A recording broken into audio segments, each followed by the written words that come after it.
പവിത്രത്തിന്റെ ഇന്നത്തെ എപ്പിസോഡിലേക്ക് ഏവർക്കും സ്വാഗതം. ചന്ദ്രശേഖരൻ ഈ അവസരം മുതലെടുത്ത് ഒരു റെയ്ഡ് നടത്താൻ സിഐയോട് പറഞ്ഞു. ശ്രീകാന്ത് ചോദിച്ചു, അച്ഛൻ എന്താ ഈ പറയുന്നത്? അവൻ ധൈര്യത്തോടെ അവിടെ വന്നിരിക്കുമെന്ന് അച്ഛന് തോന്നുന്നുണ്ടോ? ഈ ചോദ്യം കേട്ട് ചന്ദ്രശേഖരൻ പറഞ്ഞു, അവൻ അവിടെ ഉണ്ടായിട്ടല്ല. അതിന്റെ പേരിൽ നിന്റെ അച്ഛനൊന്ന് നാണം കെടുന്നത് നല്ലതാ. നിന്റെ പെങ്ങളുടെ കാര്യത്തിൽ എനിക്കത്ര ഉറപ്പു പോരാ. നാളെ അവൾ ചിലപ്പോ വിക്രമിന് അനുകൂലമായി നിന്നെന്ന് വരാം. പക്ഷേ അവന്റെ പേരിൽ നിന്റെ അച്ഛന് നാണക്കേടുണ്ടാകുമെന്ന് തോന്നിയാൽ ആള് നിന്റെ കൂടെ അവനെതിരായിട്ട് നിൽക്കും. അത് നമുക്ക് നല്ലതാ. അങ്ങനെ സിഐയും കൂട്ടരും ചന്ദ്രശേഖരൻ പറഞ്ഞതനുസരിച്ച് ശങ്കരന്റെ വീട്ടിൽ റെയ്ഡിനായി എത്തി. പോലീസിനെ കണ്ട് വേദയൊന്ന് ഞെട്ടി. ഒരു സെർച്ച് വാറന്റ് ഉണ്ട് സാർ. ഹൈക്കോർട്ട് ചീഫ് ജസ്റ്റിസിന്റെ അനുമതിയുണ്ട്, സിഐ പറഞ്ഞു. വാറന്റ് വായിച്ചു നോക്കിയിട്ട് ശങ്കരൻ ചോദിച്ചു, പോലീസ് സെർച്ച് ചെയ്യുന്ന ഒരു ക്രിമിനലിനെ ഞാനിവിടെ ഒളിപ്പിച്ചു എന്നാണോ ആരോപണം? സാർ, അവന്റെ ഫോൺ കുറേ ദിവസമായി ഓഫായിരുന്നു. ഓഫാകുന്നതിന് മുൻപ് അവൻ അവസാനമായി വിളിച്ചത് സാറിന്റെ മകളുടെ ഫോണിലേക്കാ. അതിനുശേഷം ആ ഫോൺ ഓണായത് ഇന്നലെയാ. ഈ വീടിന്റെ ടവർ ലൊക്കേഷനിൽ നിന്നാ, സിഐ പറഞ്ഞു. അതിന് അവൻ ഈ വീട്ടിലുണ്ടെന്നാണോ അർത്ഥം? ശങ്കരൻ ചോദിച്ചു. ഞങ്ങൾ ആരോപിക്കുന്നത് നിസാര കാര്യമല്ലെന്നറിയാം. പക്ഷേ സെർച്ച് ചെയ്യണമെന്ന് പ്രഷറുണ്ട്. ഈ ടവർ ലൊക്കേഷനിലെ എല്ലാ സ്ഥലങ്ങളും ഞങ്ങൾ അന്വേഷിച്ചു. ഇനി ഇവിടെ മാത്രമേ ബാക്കിയുള്ളൂ, സിഐ പറഞ്ഞു. ശങ്കരൻ വേദയോട് ചോദിച്ചു, നിന്നോട് അവൻ സംസാരിച്ചു എന്നത് ശരിയാണോ? എന്നാണെന്ന് ഓർമ്മയില്ല. 3-4 ദിവസത്തിനുള്ളിൽ ഒരു ദിവസം രാത്രി വിളിച്ച് കുറച്ച് പണം അയക്കുമോ എന്ന് ചോദിച്ചു. ഞാൻ എൻ്റെ കയ്യിലില്ലാന്നും പറഞ്ഞു. പിന്നെ വിളിച്ചിട്ടില്ല, വേദ പറഞ്ഞു. സാർ, ഇത് മുകളിൽ നിന്നുള്ള ഉത്തരവാണ്. വിക്രം സാറിന്റെ മകളുടെ ഭർത്താവായതുകൊണ്ട് ഇവിടെ തന്നെ ഒളിച്ചിരിക്കാൻ ചാൻസ് ഉണ്ടെന്ന് ഹൈക്കോടതിയെ ബോധ്യപ്പെടുത്താനുള്ള അനുമതിയാണ്. സാർ ഇതിനോട് സഹകരിക്കണം, സിഐ പറഞ്ഞു. അങ്ങനെ ശങ്കരൻ അത് അംഗീകരിക്കുകയും ചെയ്തു. പോലീസുകാർ മുകളിലേക്ക് പോകുന്നത് കണ്ട് പുറകെ പോകാനൊരുങ്ങിയ വേദയോട് ശങ്കരൻ ചോദിച്ചു, വേദ, നീ എങ്ങോട്ടാ? സെർച്ച് നടക്കുമ്പോൾ വീട്ടുകാർ എങ്ങോട്ടും പോകാൻ പാടില്ല.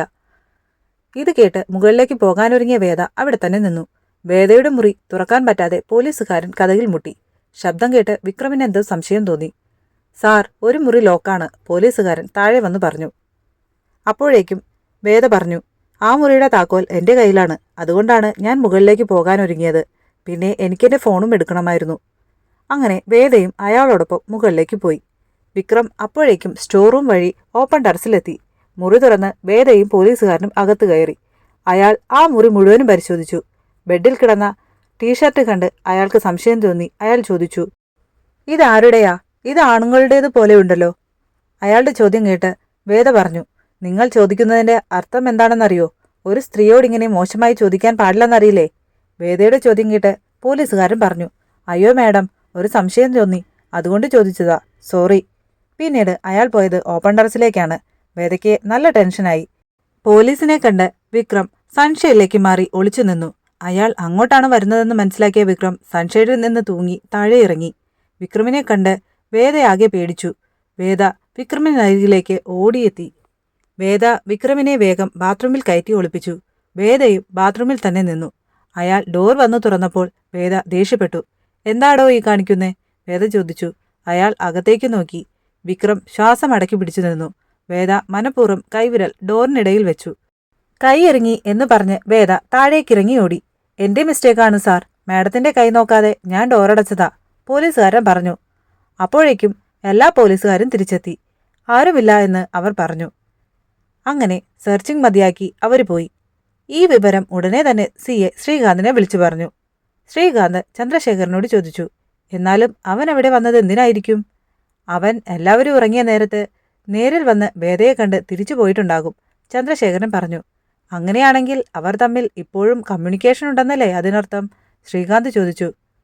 അതെ, അവൾക്കുകൂടി അറിയാവുന്ന സ്ഥലത്തായിരിക്കും വിക്രം ഇപ്പോൾ ഒളിച്ചു താമസിക്കുന്നുണ്ടാവുക. അതുകൊണ്ട് നീ ഇനി അവളുടെ പുറത്തേക്കുള്ള പോക്കുവരവുകൾ കൃത്യമായി നോട്ട് ചെയ്തിരിക്കണം, ചന്ദ്രശേഖരൻ പറഞ്ഞു. വേദയുടെ കൈ കണ്ട് വിക്രം ചോദിച്ചു, ഇതുകൊണ്ടാ ഞാൻ ഇവിടെ നിന്നാൽ ശരിയാകില്ല എന്ന് പറയുന്നത്?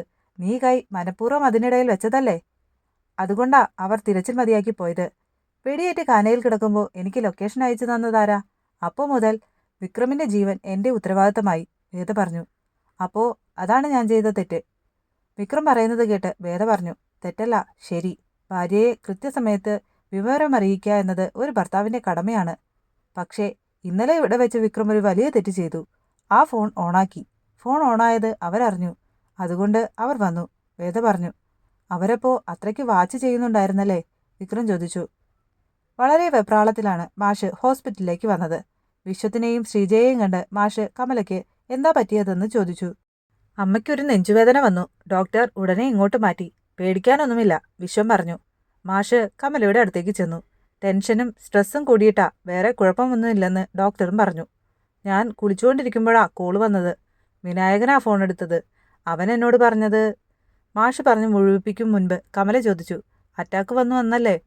പേടിക്കണ്ട മാഷേ, ഇത്രയും സങ്കടങ്ങളുള്ളപ്പോൾ മാഷിനെ അത് മുഴുവൻ അനുഭവിക്കാൻ ഒറ്റയ്ക്ക് വിട്ടിട്ട് ഞാൻ പോവില്ല. എനിക്ക് വിക്രത്തിനെ ഒന്ന് കാണണം. എന്ത് ചെയ്യാനാലേ? വിക്രമിൻ്റെ കേസ് തെളിയണം. വിക്രവും വേദയും ഒന്നിക്കണം. ഞാൻ ഇന്നലെ ഒരു സ്വപ്നം കണ്ടു. വേദയും വിക്രവും നമ്മളും പിന്നെ അവരുടെ കുഞ്ഞും കൂടി വേറെ ഒരു നാട്ടിൽ. അത് പറഞ്ഞ് കമല കരഞ്ഞു.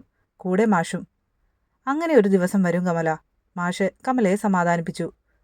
നാളത്തെ എപ്പിസോഡിൽ വിക്രവും വേദയും തമ്മിലുള്ള കുറച്ച് രസകരമായ നിമിഷങ്ങളാണ് കാണിക്കുന്നത്. വേദ പറയുന്നുണ്ട്, ദേ അച്ഛനെ വിളിക്കരുത് കേട്ടോ. ഇത് കേട്ട് വിക്രം ചോദിക്കുകയാണ്, വിളിച്ചാ നീ എന്ത് ചെയ്യും? അറിയണോ? ഒന്നുകൂടെ വിളിക്ക്, വേദ പറഞ്ഞു.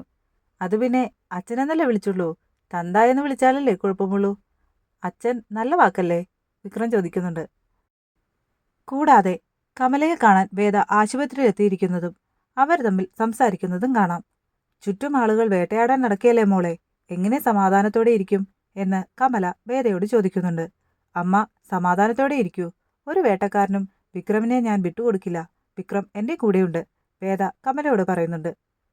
വേദ അത് പറഞ്ഞതും കമല വേദയെ കെട്ടിപ്പിടിച്ച് കരയുന്നുണ്ട്. അപ്പോൾ നാളത്തെ എപ്പിസോഡിനായി നമുക്ക് കാത്തിരിക്കാം. അതുവരേക്കും ബായ്.